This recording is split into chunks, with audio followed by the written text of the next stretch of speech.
Good morning everyone, welcome to Tea Break. Today I'm going to be making a file folder.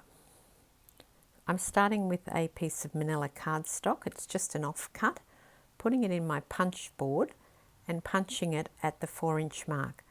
And then I'm making a couple of other random notches along the edge that I want to remove. I find this is an easy way to get the cut off in the correct spot. Line the ruler up with the valley of the notches and cut away those edges. Now to complete the tab, put it back into the punch board, into the side that does the corner rounding.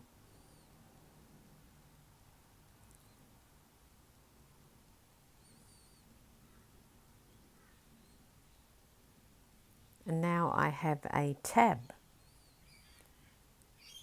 So I'm just going to remind you that I've notched this at the 4-inch mark.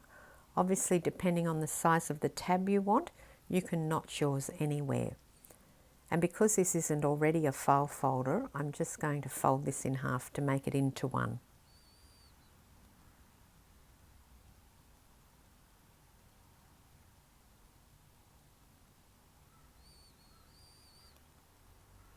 Now to create the bottom half of the tab, put it back in the cutter and notch it at 3.5 inches. And then on the short side, put another notch in. So this is the piece that comes down. So you'll see in a moment what I mean by that. Line it up with those valleys again and cut away the pieces that you don't want.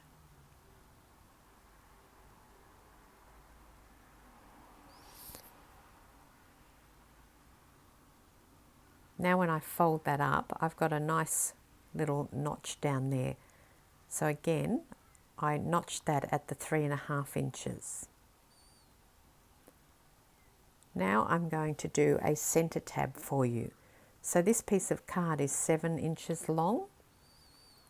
I'm notching it at the 2.5 inches, flipping it over and notching it at 2.5 inches again. And then I'm going to do a couple of other random notches along the edge so that I can use my ruler to line it up and remove the sections that I don't want.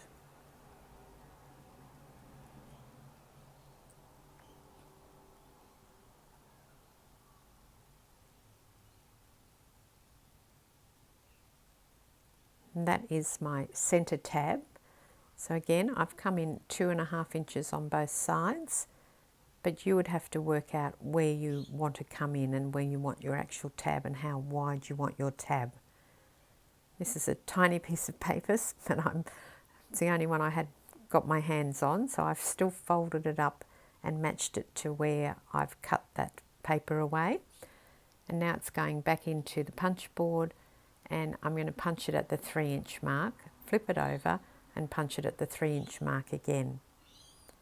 I don't need to put any extras in because this one's only a tiny little piece, but still I'm using the valleys as a guide to cut away the paper.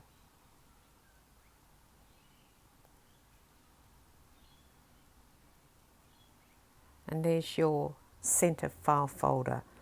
So the trick in all of this is that whatever distance you come in for your tab that sticks up, you need to increase that by 1/2 inch for the tab that sticks down.